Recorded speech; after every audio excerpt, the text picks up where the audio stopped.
memulai pelajaran, Ibu minta salah satu dari kalian untuk membawa kita dalam doa. Siapa yang bersedia? Saya Ibu. Baik. Sebelum kita mulai mata pelajaran kita, mari kita menghadap Tuhan dan berdoa mulai. Berdoa selesai. Oke, terima kasih Luki. Oke, di sini ketua kelas mana? Ketua kelas? Ada Ibu. Siapa yang tidak hadir? Hari ini? Dua orang yang tidak hadir, Ibu Nasri izin dan Juan Arfa. Oke, baik. Terima kasih. Ya Ibu. Ibu sebelumnya sebelum memulai pembelajaran kita hari ini, Ibu ingin bertanya mengenai materi kita minggu lalu. Apakah kalian masih ingat minggu lalu kita membahas apa? Masih Ibu. Ya, apa? Tentang apa? Pengenalan sistem ekspresi dan fungsi serta prosesnya. Ya, betul. Dan satu lagi, Ibu mau bertanya apakah kalian masih ingat terkait organ-organ apa saja pada sistem ekspresi? Bisa kalian sebutkan apa saja? Ada 4 loh. Masih ingat? Masih Ibu. Ya, yang pertama ginjal, ya, lalu ya, hati, dan terakhir kulit. Ya, betul. Oke, kita akan memulai pembelajaran kita ya. Ibu akan menayangkan PPT-nya. Oke, pada hari ini kita akan membahas mengenai gangguan pada sistem ekspresi.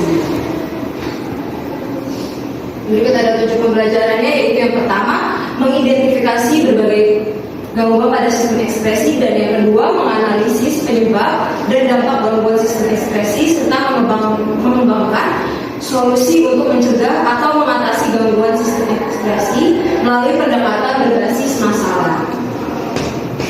Dan yang pertama, gangguan ekspresi. Ekspresi berperan penting dalam membuang zat sisa metabolisme dari tubuh. Dan jika organ ekspresi mengalami gangguan, maka zat sisa tidak dapat dikeluarkan dengan baik dan dapat menyebabkan masalah kesehatan. Berikut adalah contoh gangguan sistem ekspresi. Yang pertama, gangguan pada ginjal. Bisa dibaca oleh Santos. Silakan dilanjutkan membaca. Yang pertama, batu ginjal terbentuk akibat penumpukan garam dan mineral di dalam ginjal. Yang kedua, gejala nyeri pinggul, mulai urin berdarah. Yang ketiga, gagal ginjal, ketidakmampuan ginjal menyaring darah dengan baik. Gejala pembengkakan tubuh, kelelahan, frekuensi buang air kecil berkurang. Nefritis, peradangan pada ginjal yang bisa disebabkan oleh infeksi bakteri. Yang terakhir, gejala demam, urin berwarna gelap, tekanan darah tinggi. Nah, jadi itu gangguan pada ginjal. Terima kasih, Santos. Selanjutnya anak contoh gangguan sistem ekspresi pada organ kulit. Gangguan pada kulit ini contohnya seperti biang keringat, yaitu terjadi akibat penyumbatan kelenjar keringat dan sering muncul saat cuaca panas. Gejalanya uap merah dan gatal-gatal. Gangguan pada kulit juga contoh lainnya adalah dermatitis, yaitu peradangan kulit akibat alergi atau iritasi. Gejalanya kulit merah, kering, dan terasa gatal. Dan selanjutnya gangguan pada paru-paru, yaitu seperti asma, yaitu penyempitan saluran pernapasan akibat reaksi alergi atau faktor lingkungan. Gejalanya seperti sesak nafas, batuk, dan dada terasa sesak. Gangguan pada paru-paru yang lainnya yaitu seperti bronkitis atau peradangan pada bronkus akibat infeksi paru-paru atau polusi udara. Gejalanya seperti batuk yang berkepanjangan dan juga produksi lendir yang berlebihan. Yang terakhir ini contoh gangguan sistem ekspresi, gangguannya pada organ hati. Contohnya gangguan pada hati yaitu hepatitis, yaitu peradangan hati yang disebabkan oleh virus atau konsumsi alkohol yang berlebihan. Gejalanya mata dan kulit menguning, lemas, dan kehilangan nafsu makan. Gangguan pada hati yang lainnya juga contohnya sirosis hati atau kerusakan hati akibat jaringan parut yang menghambat fungsi hati. Gejalanya berkembang besar dan mudah lelah. Nah, kita harus mencegah gangguan sistem ekspresi itu Yaitu kalau pada ginjal itu kita harus minum air putih yang cukup, batasi konsumsi garam, dan makanan tinggi protein. Dan yang untuk kulit kita bisa menjaga kebersihan tubuh, bisa mandi tubuh atau menghindari penggunaan bahan yang instan pada kulit. Jadi kulitnya juga masih sensitif, harus perhatikan juga sabunnya. Dan yang ketiga, Bapak menghindari. Contohnya kita harus antisipasi apa sih? Yaitu menghindari asap rokok, polusi udara, dan rutin berolahraga. Dan yang keempat, hati, yaitu menghindari alkohol, menjaga pola makan sehat, dan bisa juga vaksinasi hepatitis. Nah, baik, Ibu akan menayangkan video sebagai acuan untuk mengerjakan soal analisis pada LKPD kalian yang akan Ibu bagikan. Sudah. Oke, baik anak-anak, di sini Ibu akan menampilkan video sebagai acuan kalian untuk mengerjakan LKPD yang akan Ibu bagikan nanti. Jadi kalian simak dulu videonya ya, tentang gangguan pada sistem ekspresi manusia dan upaya untuk mencegah atau menanggulanginya.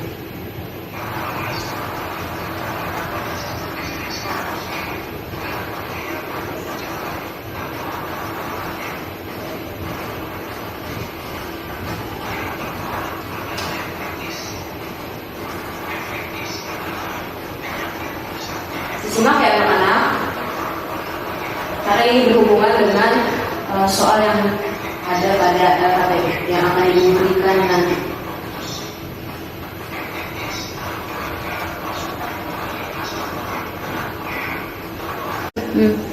Oke anak-anak, setelah menonton video yang Ibu sudah tampilkan, kali ini Ibu akan membagikan LKPD yang berisi soal yang berkaitan dengan video yang anak-anak sudah tonton ya. Silakan kalian kerjakan ya dan membentuk kelompok sesuai yang Ibu berikan. Bagi kelompok ya anak-anak. Ibu akan bagikan LKPD ya sekarang ya anak-anak. Baik Ibu ya. Apa bisa mengerti itu? Ibu ini ya bagaimana Ibu mekanisme? Iya, jadi ini kamu analisis. Tadi kamu udah analisis kan? Jadi kamu baca dulu soalnya, ini langkah pertama, terus bisa jawab langsung di sini ya. Oke. Yang lain gimana? Udah? Ya. Anak-anak jika sudah, Ibu meminta kalian untuk mempresentasikan hasil diskusi kalian, yaitu Ibu memilih kelompok 1 ya. Silakan.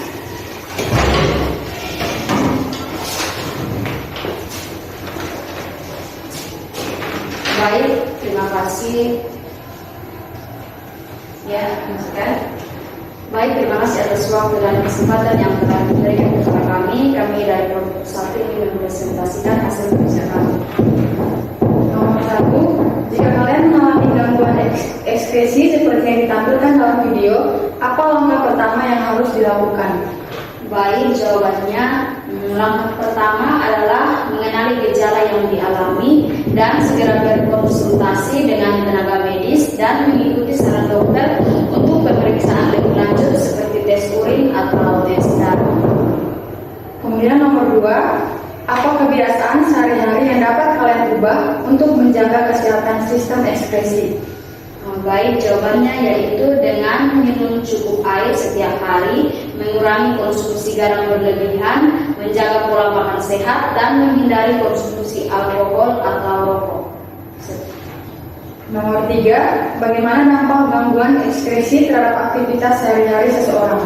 Baik, jawabannya yaitu gangguan ekspresi dapat menyebabkan kelelahan, nyeri, kesulitan beraktivitas, sering buang air kecil, bahkan komplikasi serius yang mempengaruhi kualitas hidup seseorang.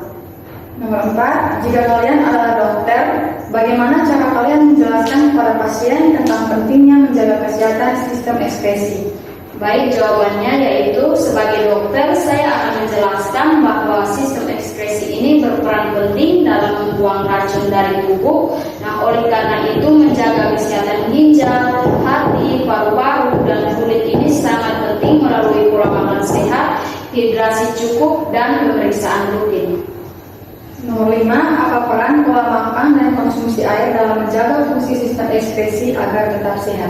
Baik, jawabannya yaitu pola makan sehat dengan konsumsi makanan bergizi ini dapat mencegah penumpukan zat berbahaya dalam tubuh. Sedangkan konsumsi air yang cukup itu akan membantu ginjal dalam proses filtrasi zat sisa dan mencegah batu ginjal.